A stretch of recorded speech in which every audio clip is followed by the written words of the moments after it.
Hi everyone.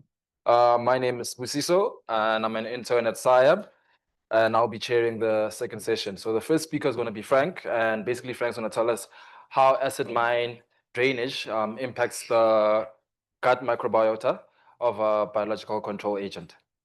Frank, take it away. Thanks, Busiso. Just to add more on the information that Busiso already added to, I'm a PhD student by the Center for Biological Control, and I'm also part of SAIAB. So my research is simply looking at the effects of very toxic water on the gut microbiome of an agent that we use for the control of water hyacinth.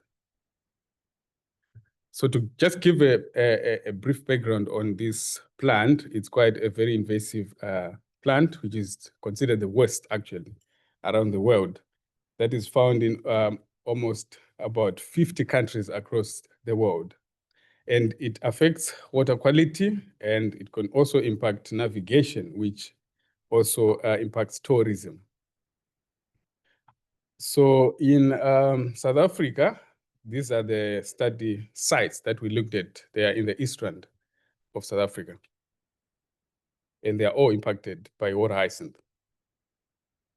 Then basically in biological control, it's the most preferable means in terms of environmentally friendly and also efficient compared to, for example, herbicide use. That's why we are more inclined towards biological control. So here we are using megamelus as the insect to control water hyacinth. And these insects are reared at Vinek here in Makanda before they are released across the country. So we have a number of success stories actually using this insect. For example, at Hatties, as the male guardian referred to the insects as the tiny army, which does amazing job. So at Blesbokspoort wetland, which is also part of the East Rand, we have released thousands of insects there.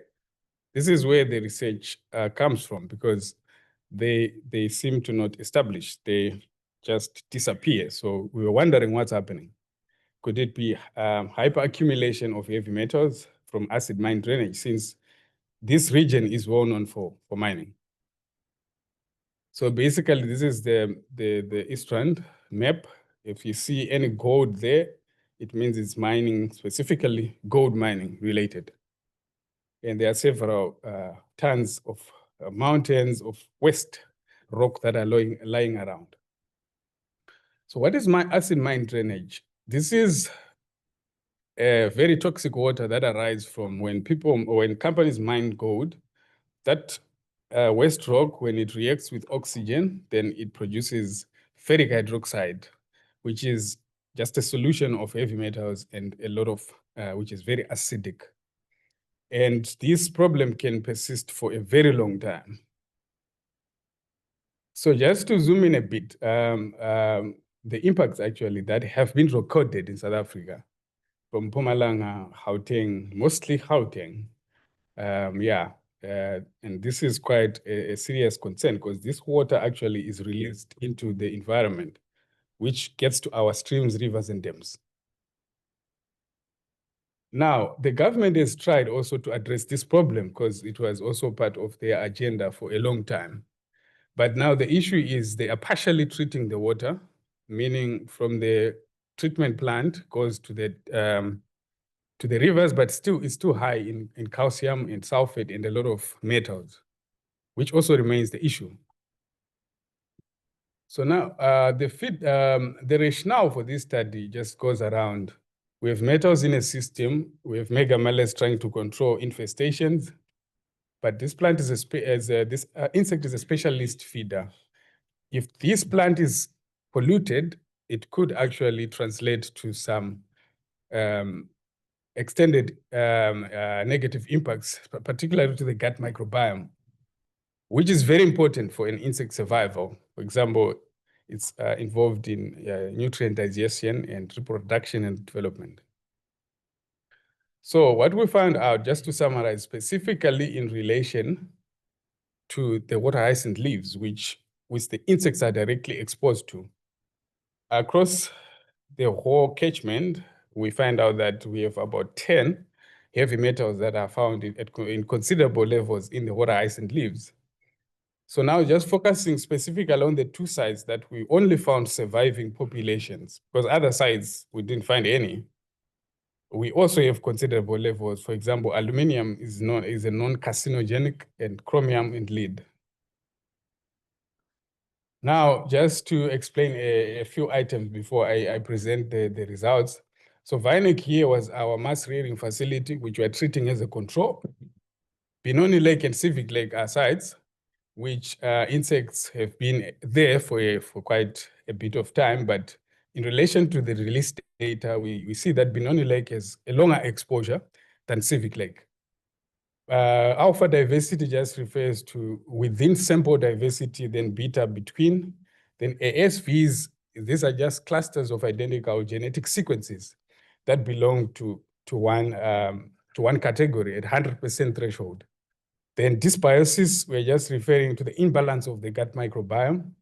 Then metabolic pathways, these are functions that support life. In this instance, life within the insect. For example, carbohydrate digestion, amino acid metabolism. Then up and down regulation simply means a certain specific pathway is increases or decreases unproportionally from what is supposed to do actually. So this is the basic gut microbiome structure of Megameles.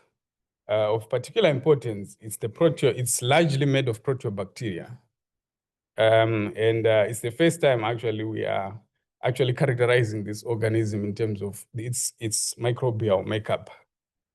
So at genus level, we find out that Rickettsia is actually a very dominant endosymbiont, which exists in Megameles. Particularly, it helps the insect to do all those metabolic stuff to a great extent, followed by Wolbachia and Candidatus. But at this level, we can also see that there are differences that exist here between the field samples and our control, which is particularly related to Acenophonus and Pseudomonas. When we try to look at the diversity, alpha richness in general, we see that Benoni Lake has got very, very low diversity. This is the first time that we can pinpoint to a dysbiosis that we've been talking about. And Civic Lake seems like the microbiome is almost similar to Vinek. And this can also point out to the duration of exposures in terms of the diversity. We also went on further to assess beta biodiversity to see that field exposure actually, in terms of heavy metals, they actually distinctively alter the microbiomes, leading to dysbiosis. Now, when we move now to the functions or metabolic pathways that I was referring to, let's just focus on one pathway that I need the audience to focus on, which is the top one. It's mostly related to oxidative stress response, which is a function of heavy metal stress in the environment. It's associated with ROS, reactive oxygen species. And all other upregulated and downregulated pathways, I explained the terms before. They're just reflecting the differences in which these insects are exposed to these environments. We also go to Civic Lake, the same oxidative stress response pathway is the highest among all of them, but we also have 44 others, which the insect is actually upregulating. Then lastly, the microbiome plays a very critical role in the insect survival. And just to summarize it, such pollutant toxic environment, they can really affect the organism in terms of its metabolic functions, which can lead to inefficient food digestion and other associated negative effects. Then when these two sites are the sites that we only found insects. This is water quality data, by the way. So if you see, as we move down to black box fruit, it's much more polluted when it comes to the contaminants and the levels that we are finding as compared to these two. So for some reason, it might explain why insects are not found at Black Spot at all. Then in conclusion, gold mining actually contributed massive wealth to South Africa. As we can see, mining companies made a lot of money. But on the other hand, the government was not doing much to regulate these activities. And at the end of the day, the environment suffers, as we can see. And without addressing these underlying conditions, biological control may be rendered less effective, thereby prolonging the social and economic impacts of water hyacinth infestations. I thank you.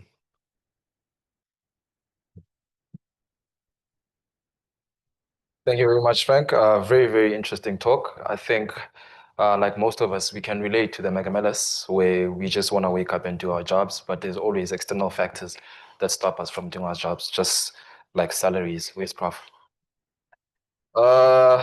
Any questions for Frank?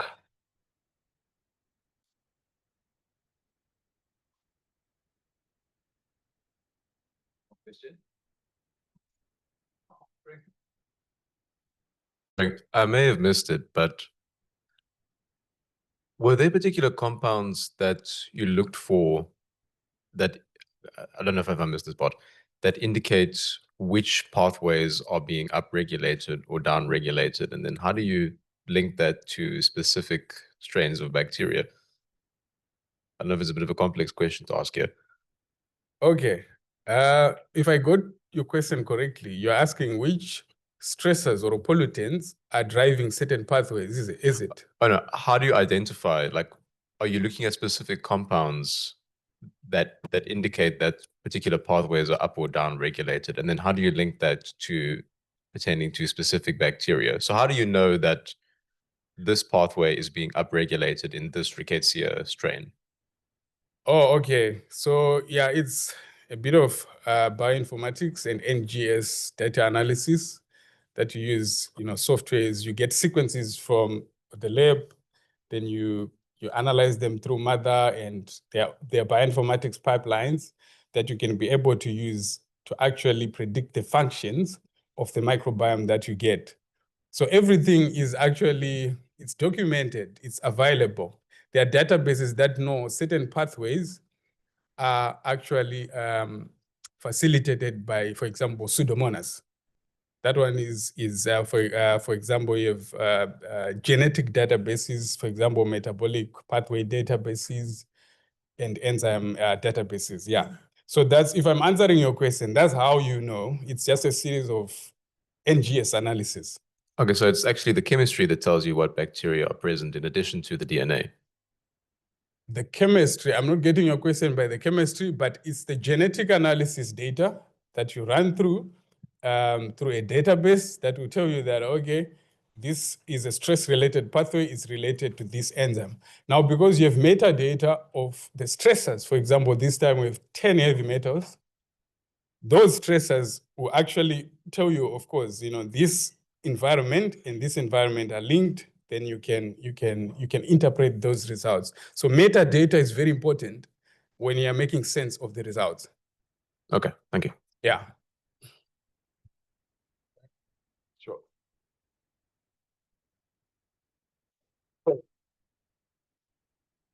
Okay, ladies and gentlemen, our next speaker is Liam, and Liam basically is going to tell us about two biocontrol agents and what he and his team have picked up several years after they were released. Liam, take it away. Thank you. Good morning. Today I'm going to be just talking to you about two groups of biocontrol agents that we've released in South Africa. They have been present in South Africa for many years, but we still have some unanswered questions about them. So we'll just start off with a bit of background on water hyacinth. As Frank said, it has been described as the world's worst invasive aquatic weed. It forms really dense surface mats and can sort of cover vast expanses of water. So there are several ecological impacts, economic and social impacts associated with it. It's present pretty much across South Africa in most of our climatic regions, and it causes many, many problems. This picture here, for example, is at an otherwise pristine dam near the Drakensberg, and you can see pretty much all of the green up until the fence line there is water hyacinth, pretty big dam, most of it's covered, and that beautiful purple color is why it's here. Because of all the problems that it causes in South Africa in our waterways, and the difficulty, how difficult it is to control with either mechanical removal or chemical control. A biological control program was initiated in 1974. The first agent released was Neocotina iconiae, it's a weevil. Shortly thereafter was Neocotina brucei, and sometime after those were released, Acridotasis catarinensis was released, followed by Acridotasis iconiae. So these are the weevils, these are the Neocotina weevils. At the top is Neocotina iconiae, at the bottom is Neocotina brucei.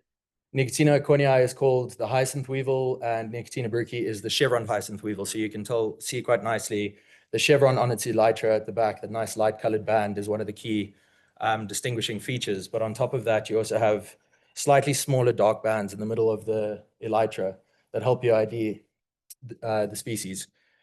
These two species have been present in South Africa for a very long time, and they co-occur at the majority of the sites where they are found.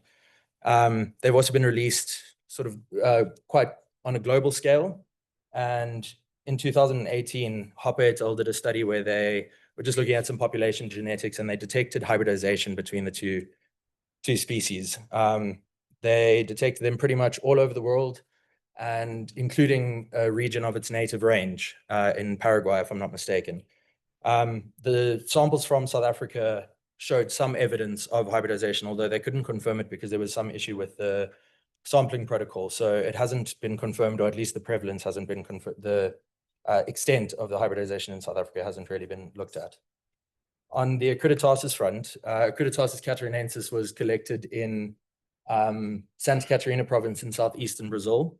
And then Acridotasis iconiae was collected from northwestern Peru. And just for ease, because these species names are quite a mouthful, I will be calling catarinensis the Brazilian mirrid, and iconia I'll be calling the Peruvian mirrid. So something that's really important to note here is that these species are morphologically identical. It's really, really difficult to tell them apart morphologically unless you dissect their genitals.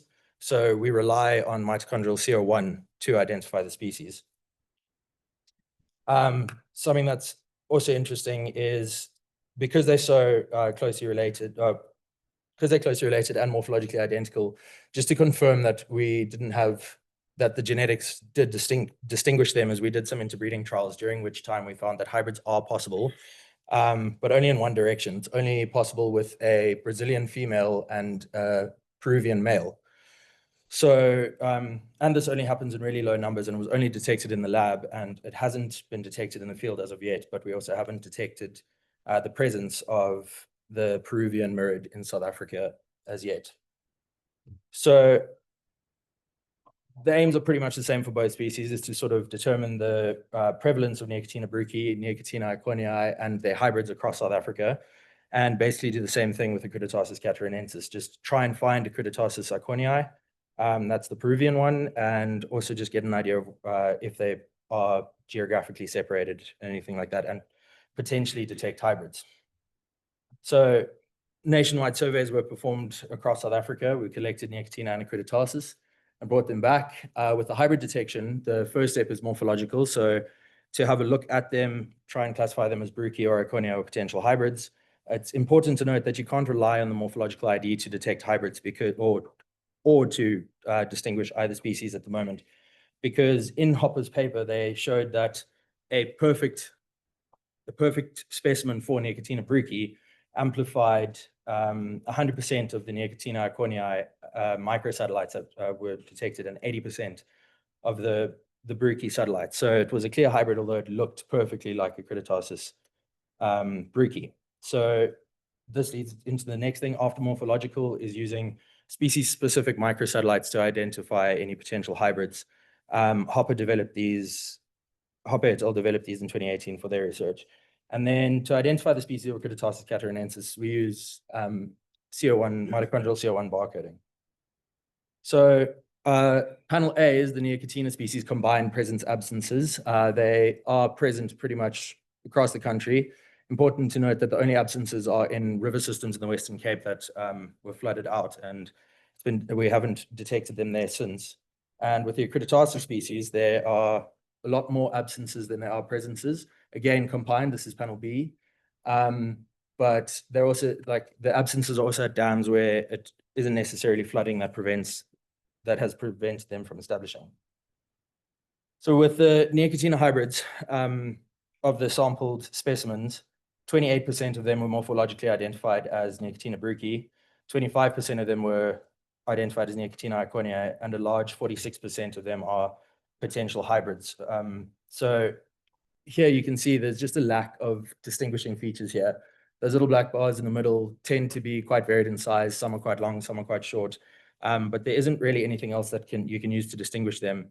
And then also, importantly, they're not lacking pigment because of any damage to the scales. You can see some damaged scales near the back there. The rest just lack pigment. They're not damaged.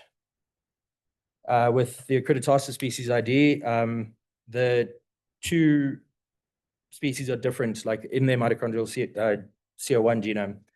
There are only 28 loci where there are different bases to discern the species. So I'll walk you through it here, where the reference sample for Acritatasis catarinensis is there. Acritatasis iconiae is right at the bottom. And is a pretty good example of one of the places, an important loci where there's a difference.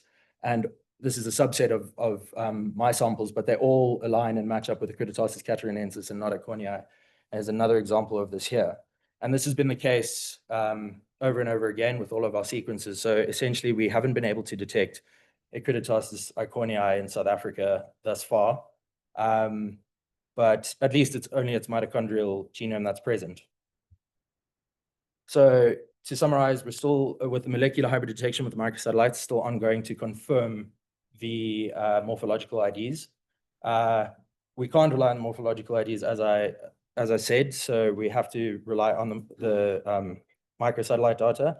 And with the Acritatasis catarinensis, we haven't found Acritatasis iconiae in South Africa yet, or at least not its CO1 genome. So the implications of this is if the IDs for the hybrids are in that proportion, if we confirm it that it is that high, that roughly 46% of the weevils in South Africa are hybrids, then we would really need to assess how this may affect the biological control program. There are a number of factors that might impact. They might just perform less, have different thermal tolerances, issues like that. So we need to just see how that would affect the biocontrol program. And then we'd have to investigate the Acritatasis hybridization because, as I mentioned, the direction of hybridization could only be with a Brazilian female to a Peruvian male. So even if we do have hybrid individuals, their CO1 genome will probably reflect that of Acritatasis catarinensis because that is maternally inherited.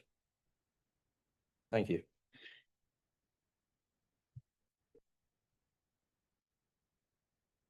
Thanks, Liam, for a very interesting talk. Any questions?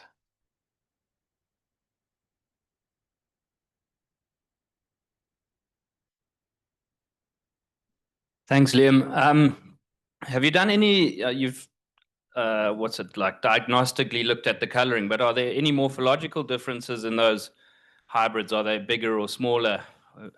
I haven't taken the measurements to have a look, but I do have the samples and I have got really good photos of all of them, every sample I've collected thus far to potentially look at that if it's something we could use. And do you have a feeling? I mean, I remember when I used to collect them, there was often a subset. They were quite a bit smaller than all the others. Honestly, I tend to find the smaller ones like all in a group. So normally at one site, they'll tend to be smaller than the others. So I've kind of just assumed that it's just a stage of development or some other environmental factor that may be affecting their development.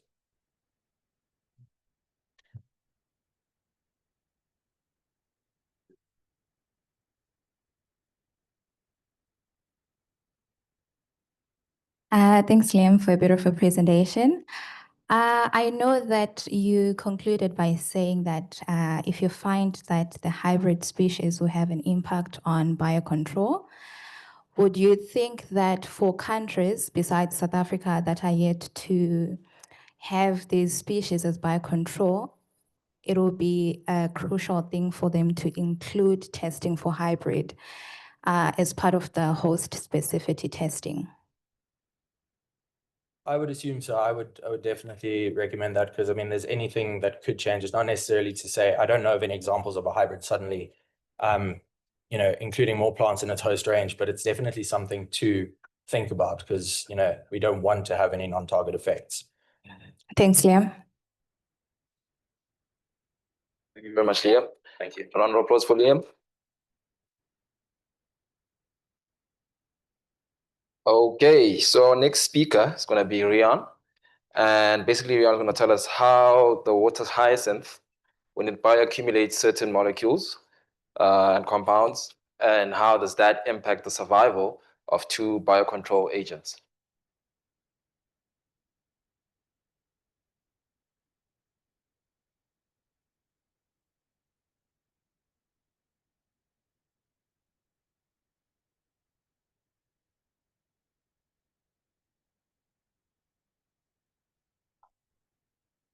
Good morning, everyone.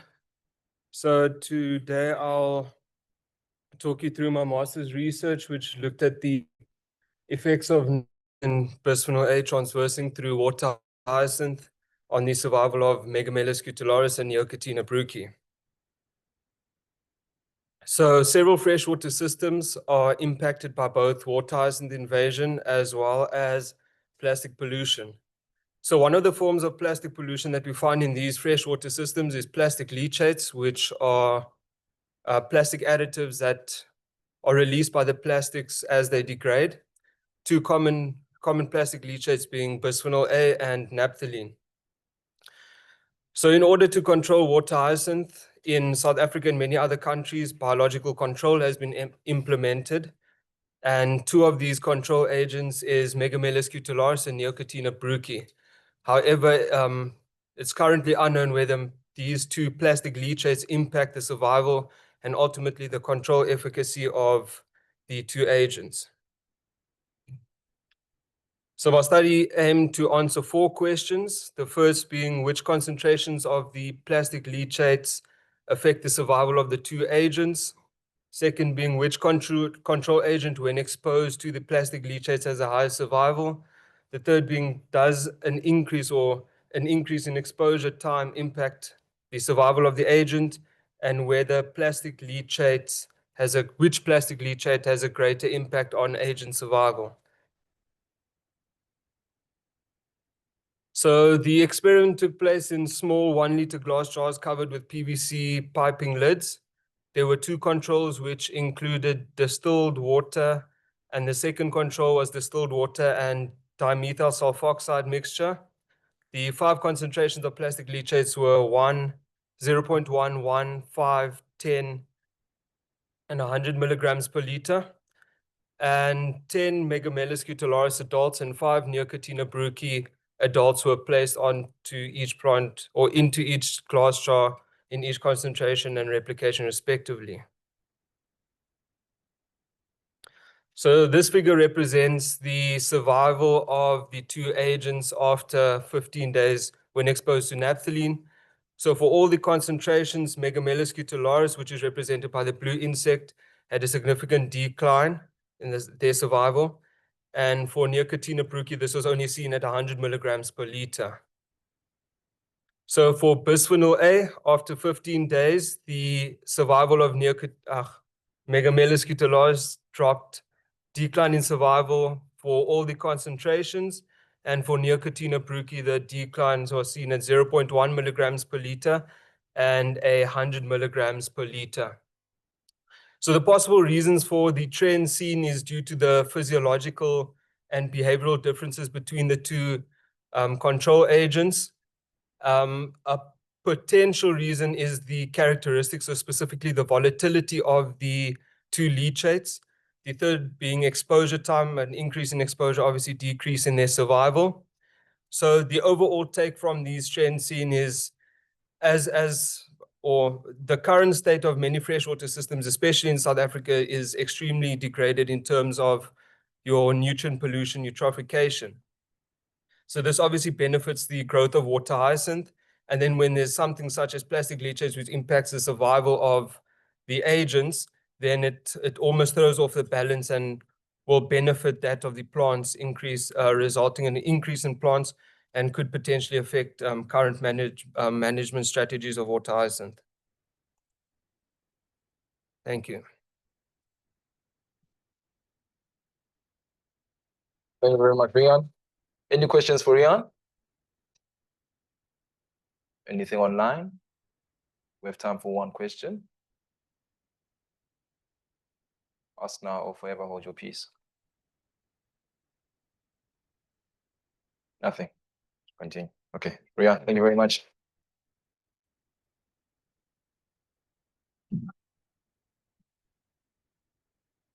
Okay. She's here now. Online. Okay. The next talk will be by Honze. It will be pre-recorded talk. It's pre-recorded. Good day, everyone. Honze, My name is give me a Honze sec. Mokoena from Wits University under the Global Change Institute and the School of Animal, Plant and Environmental Sciences. My research focuses on understanding how communities perceive the growing global problem of invasive alien aquatic plants and their management strategies. As my case studies, I am using the Hartbeespoort Dam and the Vaal River Barrage, which are two socially and economically important freshwater ecosystems in the country.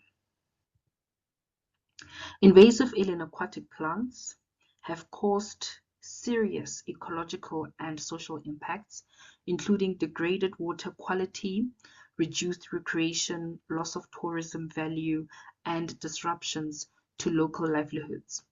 And as I have mentioned before, these two freshwater ecosystems are very important. However, they face ongoing challenges with eutrophication and recurring infestations of these invasive alien aquatic plants. If we look at the Hartbeespoort Dam, it has gone through these infestations and management for many decades, while the Vaal River Barrage has experienced a more recent but highly visible outbreak and therefore more recent management.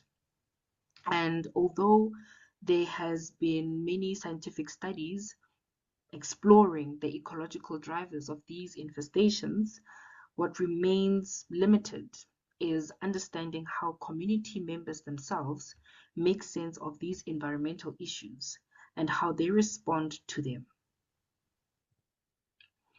And that is why the aim of my study is to understand the socio-economic drivers of these perceptions across two freshwater ecosystems which differ in their management histories and levels of community involvement. So by understanding these perceptions, we get to gain an understanding that management success does not only depend on scientific methods, but also on the support, the awareness, and the active participation from community members. To achieve this, I am implementing a mixed methods approach, which involves conducting structured questionnaires with community members from formal and informal settlements, just to understand their awareness and experiences. I'm also conducting semi-structured interviews with key stakeholders to understand current management challenges and governance structures. In line with the United Nations Sustainable Development Goals, my study contributes by identifying community-specific management needs, and the long-term goal is to support more socially informed and ecologically sustainable approaches to manage freshwater ecosystems in the country. Currently, I have ethical clearance to conduct community surveys, which are underway. I'm also attending stakeholder meetings to gain insight into ongoing management processes and challenges, which is helping me with my next step, which is to obtain ethical clearance for key informant interviews, which will involve representatives from the Department of Water and Sanitation, Rainwater, local municipality, NGO, and site operational management. Overall, my research emphasizes that invasive plant management is not only an ecological issue, but also a social one. And so by understanding community perceptions, we can move towards a more effective, inclusive, and sustainable freshwater management. Thank you.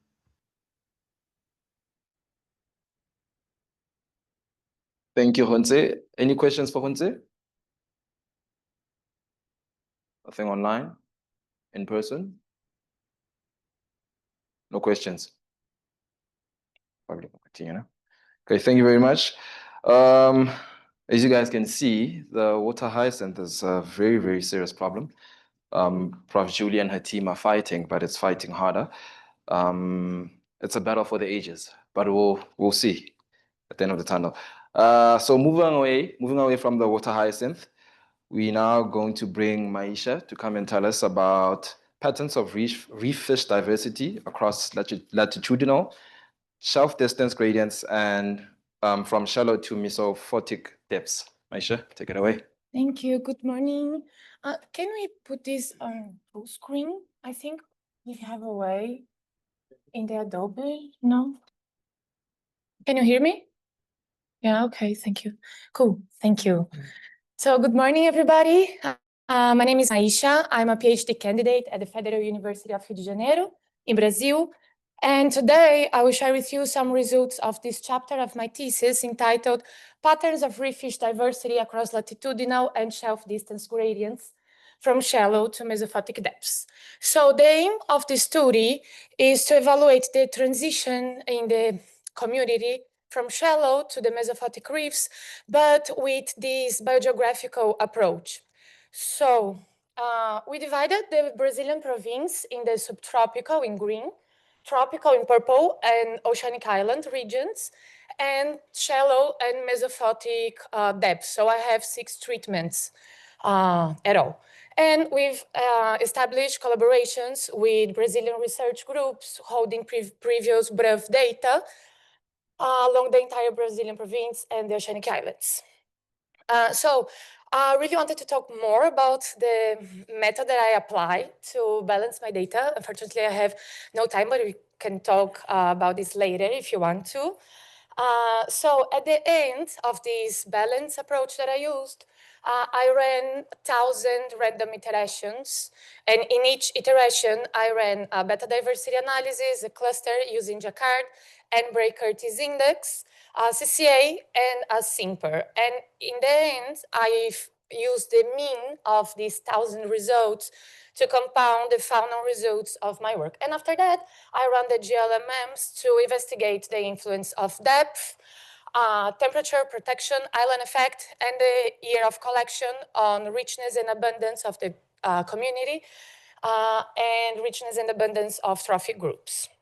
So moving now to the results, I will just highlight the most important results because it's a lot, but looking at the Brazilian map, we have the comparison within each region. So comparing the shallow and the mesophotic zones of the subtropical and tropical and oceanic islands. And here is important to note that the subtropical region was the richest one following the patterns that we find in the Brazilian province, and it's different from all over the world. But it's very important to note that the oceanic islands harbor highest richness than the tropical area. And it's an uncommon pattern considering the distance from coast provides this diminishing in, sorry, my English, in species richness. So we think that it's happening here because of the combination of 2 factors.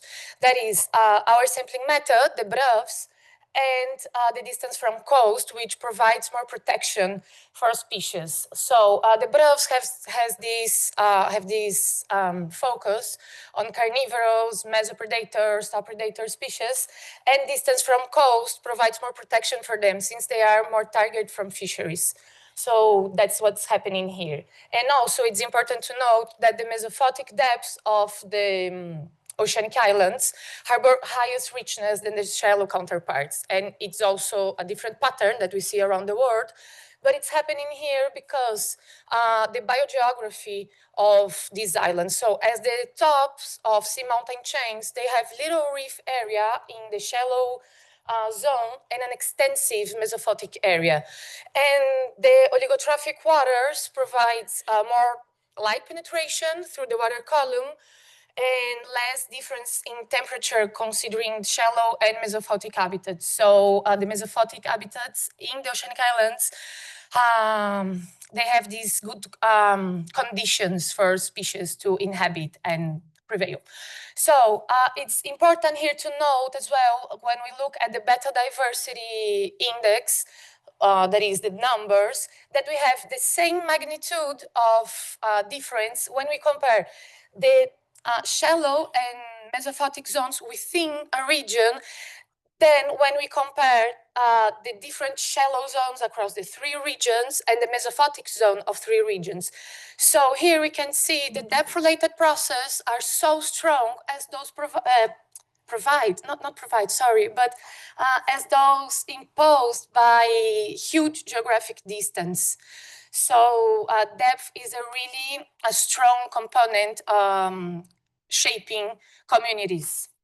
Okay, so here we have the clusters, and the Jacquard clusters show us that richness is shaped by regionalization, while abundance is more related to depth process. So we can see in that clusters the shallow and mesophotic depths of the same region clustering together, while in this Bray-Curtis cluster we can see the same depth zone of different regions clustering together.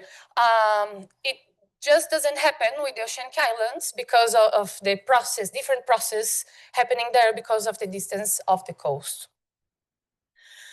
So this is also supported by the CCA, where we can see that the subtropical mesophotic reefs are the most different from all others, and we have a little overlap between the tropical and oceanic islands. So the process happening there are more similar, and mostly because of temperature. So the subtropical region is colder than these others, so they are more. Now, looking at the SIMPER, we can see here the comparison within a region, so shallow and mesophotic zones of the same region. And it's important to note in the comparisons of the same depth zone, but among different regions, that when we see the mesophotic comparison and the shallow comparison, we have the same species being more abundant in both mesophotic and shallow zones of the same region. So although we cannot prove ecological connectivity with proofs, with these results, we can infer this ecological connectivity because we have a great abundance of the same species, and the species have this great natatory capacity. So yeah, we can infer that here. And to not extend myself too much, I don't know how many time I have, sorry. Okay. I'll talk about the GLMM's patterns, just the general patterns. So we found overall richness and abundance decreasing with increasing depth. It's an expected pattern, and it happened with richness and abundance of trophic groups, except for carnivorous in the tropical region. So the carnivorous group, they increase their abundance with increasing depth. Mostly because of the Oceurus chrysurus, this species right there, and the sessile invertebrates and planktivorous in the subtropical region. Mostly because of the Pomacanthus paru and Catodon sedentarius, considering the sessile invertebrates, and the Chromis van Beberi and Pseudocaranx dentex, considering the planktivorous fishes. So we found in the oceanic islands that I don't know how much you know the Atlantic, the Western Atlantic, but we have these 3 oceanic islands, and the St. Peter and St. Paul rocks, they're the smaller of the 3. And although they harbor the highest levels of abundance, and it's happening there although this smaller space, because it's a very productive area. All of them are, considering the oligotrophic surroundings. But as they are smaller and we have these high rates of abundance, we are sampling more fishes in smaller space. So that's why we found more abundance in the smallest oceanic islands that we have. So that's it, just part of this chapter. So if you have any questions, you can ask now. And here you have the QR code for the website of my lab in Brazil if you want to know more about the research we are doing and know other Brazilian research. That's it. Thank you.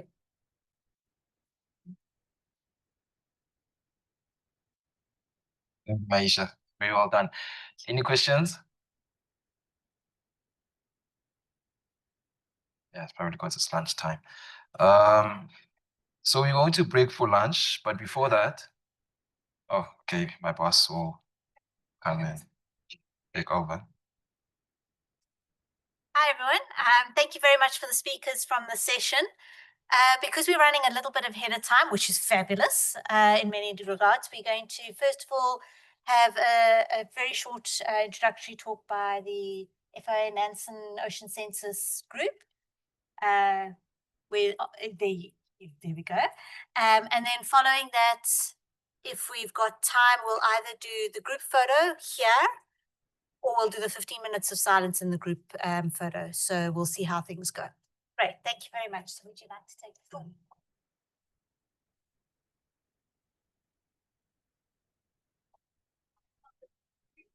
Hello, everyone.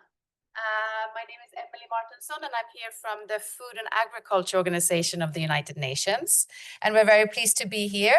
I'm not going to give a presentation or anything. I just wanted to welcome you to visit us outside here, where we have an information desk, where we present the work of the Food and Agriculture Organization and also of the Nansen program that is also in partnership with NRF-SAIAB. So just please come and see us at our information desk, have a chat with us. We also have lots of nice giveaways, and we will be here over the lunch break. So yeah, just inviting you to come and have a chat. Thank you, and thanks for being here.